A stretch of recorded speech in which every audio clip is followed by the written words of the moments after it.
ओम नमश्चंडिकाय नमः। ओम नमश्चंडिकाय नमः। ओम नमश्चंडिकाय नमः। श्री दुर्गा सप्तशती 11वां अध्याय। महर्षि मेधा कहते हैं, दैत्य के मारे जाने पर इंद्र आदि देवता अग्नि को आगे करके कात्यायनी देवी की स्तुति करने लगे। उस समय अभीष्ट की प्राप्ति के कारण उनके मुख खिले हुए थे। देवताओं ने कहा, हे शरणागतों के दुख दूर करने वाली देवी, तुम प्रसन्न हो। हे संपूर्ण जगत की माता, तुम प्रसन्न हो। विश्वेश्वरी, तुम विश्व की रक्षा करो, क्योंकि तुम इस चर और अचर की ईश्वरी हो। हे देवी, तुम संपूर्ण जगत की आधार रूप हो, क्योंकि तुम पृथ्वी रूप में भी स्थित हो और अत्यंत पराक्रम वाली देवी हो। तुम विष्णु की शक्ति हो और विश्व की बीज परम माया हो, और तुमने ही संपूर्ण जगत को मोहित कर रखा है। तुम्हारे प्रसन्न होने पर ही यह पृथ्वी मोक्ष को प्राप्त होती है। हे देवी, संपूर्ण विद्याएं तुम्हारे ही भिन्न भिन्न स्वरूप हैं। इस जगत में जितनी स्त्रियां हैं वह सब तुम्हारी ही मूर्तियां हैं। एकमात्र तुमने ही इस जगत को व्याप्त कर रखा है।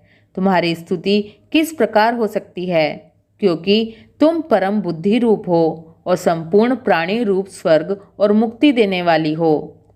अतः इसी रूप में तुम्हारी स्तुति की गई है। तुम्हारी स्तुति के लिए इससे बढ़कर और क्या युक्तियां हो सकती हैं। संपूर्ण जनों के हृदय में बुद्धि रूप होकर निवास करने वाली, स्वर्ग तथा मोक्ष प्रदान करने वाली हे नारायणी देवी, तुमको नमस्कार है। कला काष्ठा आदि रूप से अवस्थाओं को परिवर्तन की ओर ले जाने वाली तथा प्राणियों का अंत करने वाली नारायणी, तुमको नमस्कार है। हे नारायणी, संपूर्ण मंगलों के मंगल रूप वाली, हे शिवे, हे संपूर्ण प्रयोजनों को सिद्ध करने वाली, हे शरणागत वत्सला, 3 नेत्रों वाली गौरी, तुमको नमस्कार है। सृष्टि, स्थिति तथा संहार की शक्ति भूता सनातनी देवी, गुणों का आधार तथा सर्व सुखमयी नारायणी, तुमको नमस्कार है। हे शरण में आए हुए शरणागतों, दीन दुखियों की रक्षा में तत्पर, संपूर्ण पीड़ाओं के हरने वाली हे नारायणी, तुमको नमस्कार है। हे नारायणी, तुम ब्राह्मणी का रूप धारण करके हंसों से जुते हुए विमान पर बैठती हो तथा कुश से अभिमंत्रित जल छिड़कती रहती हो, तुम्हें नमस्कार है। माहेश्वरी रूप से त्रिशूल, चंद्रमा और सर्पों को धारण करने वाली हे महावृषभ वाहन वाली नारायणी, तुम्हें नमस्कार है। मोरों तथा कुक्कुटों से घिरी रहने वाली, महाशक्ति को धारण करने वाली हे कौमारी रूप धारिणी निष्पाप नारायणी, तुम्हें नमस्कार है। हे शंख, चक्र, गदा और शांग धनुष रूप आयुधों को धारण करने वाली वैष्णवी शक्ति, तुमको नमस्कार है। हे नारायणी, तुम हम पर प्रसन्न हो, तुम्हें नमस्कार है। हे दांतों पर पृथ्वी धारण करने वाली वाराह रूपिणी कल्याणमयी नारायणी, तुम्हें नमस्कार है। हे उग्र नरसिंह रूप से दैत्यों को मारने वाली, त्रिभुवन की रक्षा में संलग्न रहने वाली नारायणी, तुम्हें नमस्कार है। हे मस्तक पर किरीट और हाथ में महावज्र धारण करने वाली, सहस्र नेत्रों के कारण उज्ज्वल, वृत्रासुर के प्राण हरने वाली इंद्रिय शक्ति, हे नारायणी, तुम्हें नमस्कार है। हे शिवदूती स्वरूप से दैत्यों के महामद को नष्ट करने वाली, हे घोर रूप वाली, हे महाशब्द वाली, हे नारायणी, तुम्हें नमस्कार है। दाढ़ों के कारण विकराल मुख वाली, मुंडमाला से विभूषित मुंडमर्दिनी चामुंडा रूपा नारायणी, तुम्हें नमस्कार है। हे लक्ष्मी, लज्जा, महाविद्या, श्रद्धा, पुष्टि, स्वधा, ध्रुवा, महारात्रि तथा महाविद्या रूपा नारायणी, तुमको नमस्कार है। हे मेधा, सरस्वती, सर्वोत्कृष्ट ऐश्वर्य रूपिणी पार्वती, महाकाली, नियंता तथा ईश रूपिणी नारायणी, तुम्हें नमस्कार है। हे सर्वस्व रूप सर्वेश्वरी, सर्वशक्ति युक्त देवी, हमारी भय से रक्षा करो, तुम्हें नमस्कार है। हे कात्यायनी, तीनों नेत्रों से भूषित यह तेरा सौम्य मुख सब तरह के डरों से हमारी रक्षा करे, तुम्हें नमस्कार है। हे भद्रकाली, ज्वालाओं के समान भयंकर, अति उग्र एवं संपूर्ण असुरों को नष्ट करने वाला तुम्हारा त्रिशूल हमें भयों से बचाए, तुम्हें नमस्कार है। हे देवी, जो अपने शब्द से इस जगत को पूरित करके दैत्यों के तेज को नष्ट करता है, वह आपका घंटा इस प्रकार हमारी रक्षा करे जैसे कि माता अपने पुत्रों की रक्षा करती है। हे चंडिके, असुरों के रक्त और चर्बी से चर्चित जो आपकी तलवार है वह हमारा मंगल करे। हम आपको नमस्कार करते हैं। हे देवी, तुम जब प्रसन्न होती हो तो संपूर्ण रोगों को नष्ट कर देती हो, और जब रुष्ट हो जाती हो तो संपूर्ण वांछित कामनाओं को नष्ट कर देती हो। और जो मनुष्य तुम्हारी शरण में आते हैं उन पर कभी विपत्ति नहीं आती, बल्कि तुम्हारी शरण में गए हुए मनुष्य दूसरों को आश्रय देने योग्य हो जाते हैं।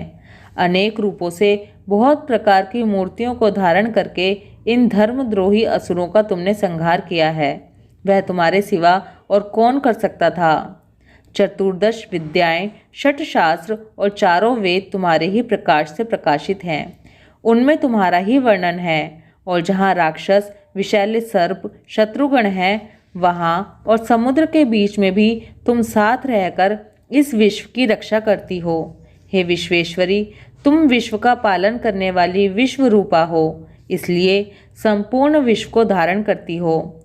इसलिए ब्रह्मा, विष्णु, महेश की भी वंदनीय हो। जो भक्ति पूर्वक तुमको नमस्कार करते हैं वह विश्व को आश्रय देने वाले बन जाते हैं।